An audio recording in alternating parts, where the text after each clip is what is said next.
All right, troopers, this is a little video review of your take-home quiz on Chapter 1 and 2 material. And one of the multiple choice questions that was the most missed by you folks is number 4 in the multiple choice.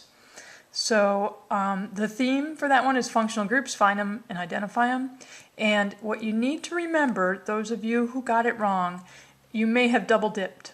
So for functional groups, there is no double dipping. You cannot count something twice. All right, here's the problem right here. And we're asked to find a molecule that contains an amide functional group, a ketone functional group, an ester, and an ether. So we have 4 functional groups to find. The correct answer is A. The most commonly picked incorrect answer was C. And I'm going to explain why for you guys. Okay, this is number 4, and we'll just read the molecule left to right, looking for functional groups. And what is often useful is to add in the understood carbons. So I'm going to go ahead and do that. Just write some C's. You don't have to add in all the H's. All right, and again, reading left to right, just kind of starting here.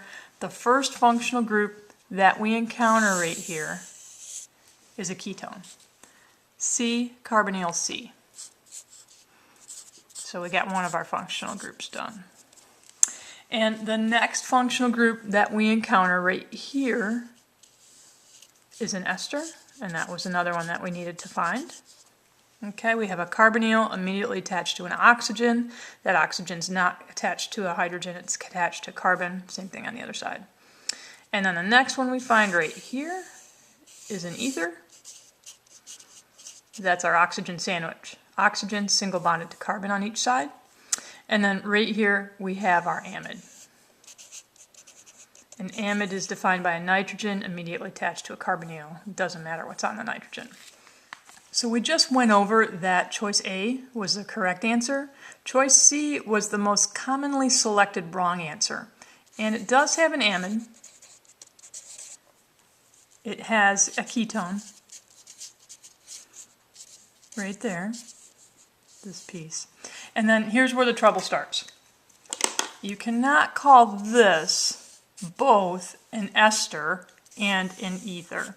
If you have a carbonyl, a C double bond O, and directly attached to the C is an oxygen, and on that oxygen you don't have a hydrogen, you have some carbon containing stuff, then what you have found is an ester. This whole piece is an ester. You can't also call this COC an ether because this carbon right here is attached to a carbonyl carbon. That makes it an ester. It cannot be both an ester and an ether. And so that's why C is not the answer to number 4.